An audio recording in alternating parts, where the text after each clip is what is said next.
Hi everyone, I hope you're all doing well. Sorry if the light is really bad, / it starts raining. We're like not in the middle of a tropical storm, but it's like on the way. So there's that. I wanted to talk to you guys about my symptoms and why I think I have endometriosis. Now, I have to put a very big disclaimer out there, and if you don't care about a disclaimer, you can just skip forward. But I know there are people out there that take things very seriously. People have the tendency to think when someone's saying something in a video, then they're telling people to do those things, and that's not what I'm doing at all. I'm just going to share with you guys what my symptoms are. I am not a doctor. I'm not telling anybody to take my advice because I'm not giving advice. I'm just going to be sharing with you what my symptoms are, what I'm using for it, and all of that stuff. I just know what I have learned from my own experience and my own research.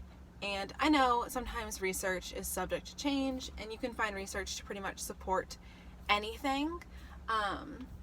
So you know, I'm going off of people's opinions who I trust, all of that. Basically, like, don't take anything I'm saying to heart or take it as me trying to treat anybody or give any kind of medical advice, because that's not what I'm doing. Now that we got that out of the way, before I get into my symptoms and all of that stuff, I want to give a little bit of an update on how things went after my ultrasound.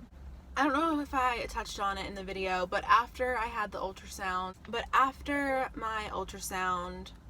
probably a couple hours after, I started getting really, really sore. More than I thought I would. Now, I have also read that people with endometriosis can be more susceptible to having pain after internal ultrasounds or anything like that, which I did not realize. I started getting really, really sore, not just in the obvious places, because I had an internal ultrasound and they look at everything. The lady who did my ultrasound was extremely thorough, which is great. It also started getting pretty uncomfortable. The actual ultrasound itself was not near as bad as like the healing process after.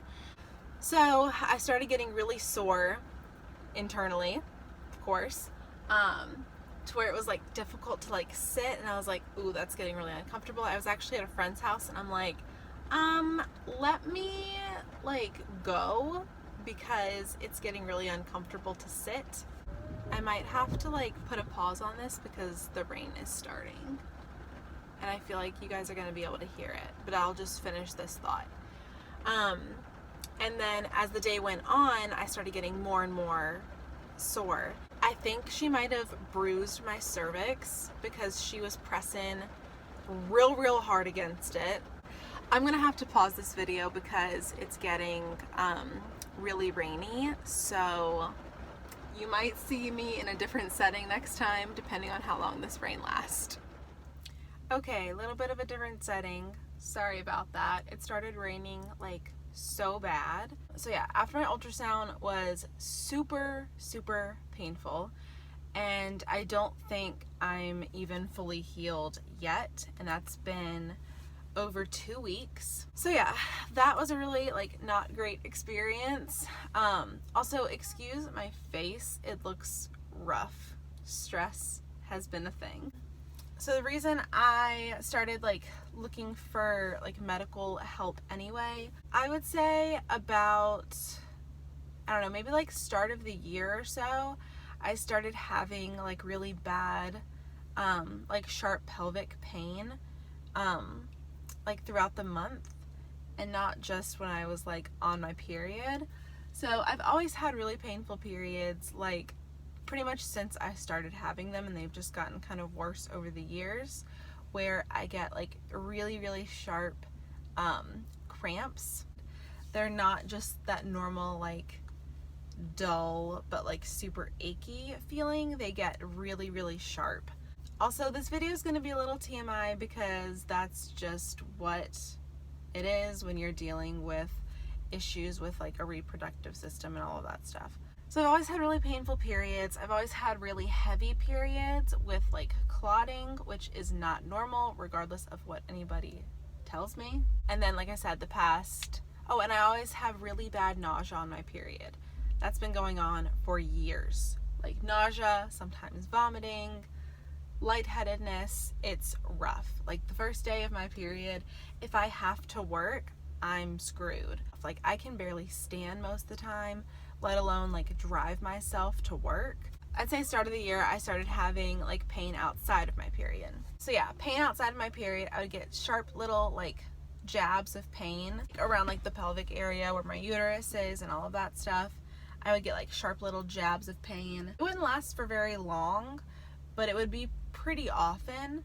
I would say like the week after my period is the week that I have like the least amount of pain, and then it just like gets worse from there. Leading up to when I ovulate, it gets pretty rough, and then from then on until my period, I'm in pain. Then I started getting nausea outside my period as well, starting from, again, middle of my cycle, about when I ovulate, through my period, all of that good stuff. I think those are like the main things. So a lot of those, most of those, actually all of those, are symptoms of endometriosis.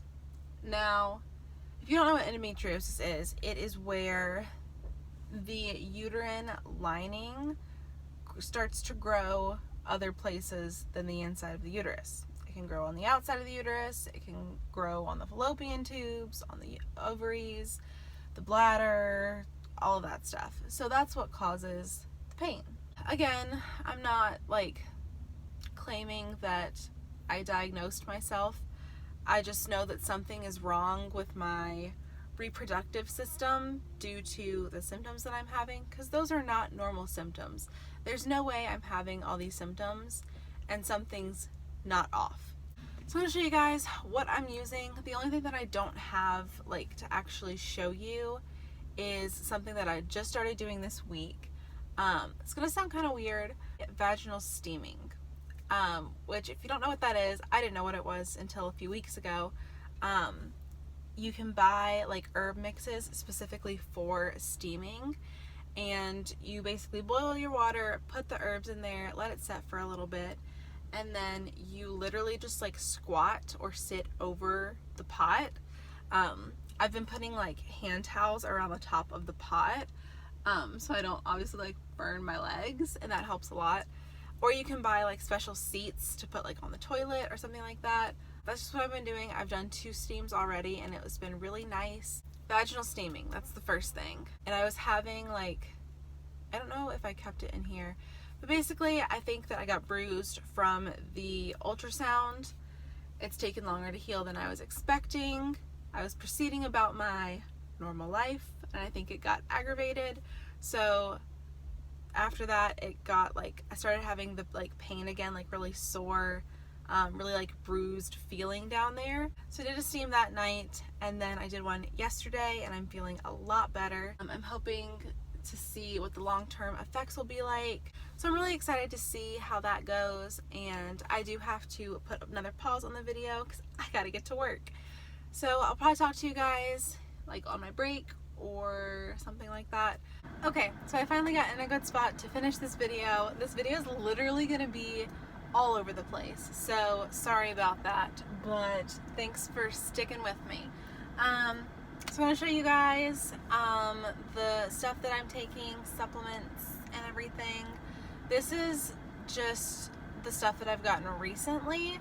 It's not including the stuff that I normally take. I might do that in a different video or something. But yeah, this is just what I recently started taking. So I'm gonna go ahead and share what I was taking before that I think was really helping me. I was taking milk thistle and ashwagandha, which is a very long name for an herb. So these are the 2 that I'm taking. Ow. Just had like a random sharp pelvic pain.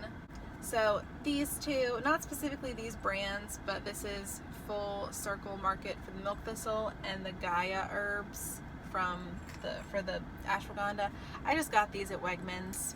Nothing fancy. I'm not going to go into detail of what everything is for. You can look it up if you want. These are just the things that I'm taking. So these two things I was taking before for like at least a year or so. And then when I stopped taking them a couple months later, I started having the pain. So I don't know if these were kind of keeping everything like at bay. Okay, and then the next two things are, actually I'll do these in like a set of the three. These three things are specifically targeted normally towards women's health and reproductive health and all of that good stuff. So from the Nature's Way brand, for some reason I really like the way this is packaged. It's non-GMO, all that good stuff. I just think the packaging is really cute. I'm a sucker for packaging. I'll be the first to admit. But you probably already saw I have raspberry leaf and I have Vitex, which is also known as chaseberry. And they're both for supporting women's health and monthly cycle stuff. So there's 100 in each of these. It's 400 milligrams for the Vitex and 900 milligrams for the raspberry leaf. I already drank raspberry leaf tea, but this is just another way to get another like dose in. So I got those two from, like I said, I got most of these from Wegmans, or you can find them at the vitamin shop if you're looking for them. So got those, and then this is also targeted towards women most of the time. It's evening primrose oil. This is just the Solgar brand. I don't know. That's what that is. So this is also targeted towards women's health and hormonal stuff. So got that. Lastly, I got a omega supplement. This is just the Nordic Naturals brand. I really like this brand. It just is good quality. It's non-GMO. This has omega-3, omega-6, and omega-9. Now, if you have a hard time swallowing pills, if you're looking for an omega, I wouldn't recommend these because they are huge. I have not a hard time swallowing these, but it's not as easy as like some of my other ones. But it is like a soft gel, so I feel like that's a lot easier to swallow than like a tablet or something like that. But that is what I'm taking. I've been taking all of this stuff like twice a day. Other vitamins that were recommended to me by my cousin, who is an herbalist and makes her own stuff, and she was one who recommended all of this stuff to me, but I already knew about all of them, so it was just nice to have like a third opinion, because I'm really into natural stuff. My mom has really been into holistic healing stuff, so all these things have been recommended by my mom as well, and of course I've done like my own research on supplements that are good for hormonal issues and all of that stuff, so it's not the first time I've heard about any of these, but she also recommended vitamin D3, which I already take, magnesium, which I already take, and I thought there was something else. I can't remember. If I remember, I'll try to find somewhere to put it in here. I don't really know how to do that. But yeah, that's pretty much all that I'm taking in addition to my other vitamins. So that, I think, is the end of this video. I hope that I covered everything. Thank you guys for watching. I'm going to go through Chick-fil-A and get me some fries now. I'm going to try to figure out a way to set up filming at home that's easier than like filming in the car. If you guys like this setting, cool. Yeah, that's what we're working with right now. It is also worth mentioning that I'm using this Rosacea hormone oil. It's just like the hormone drops. It's probably not gonna focus. I don't think it does that on here. But it's just like an oil blend for hormonal stuff. It has wild yam extract, which is a natural form of progesterone, but I've been using this twice a day for the past couple of months, so it's just like another thing that I'm using. I will keep you guys updated on how this stuff seems to work for me. I've also been drinking a ton of water, and I'm cutting down on sugar a lot. I'm having barely any dairy, barely any gluten, all of that good stuff. Oh, and another thing about endometriosis is it can cause digestive issues, which I have always had. So thank you guys for watching, and I will talk to you later. Bye.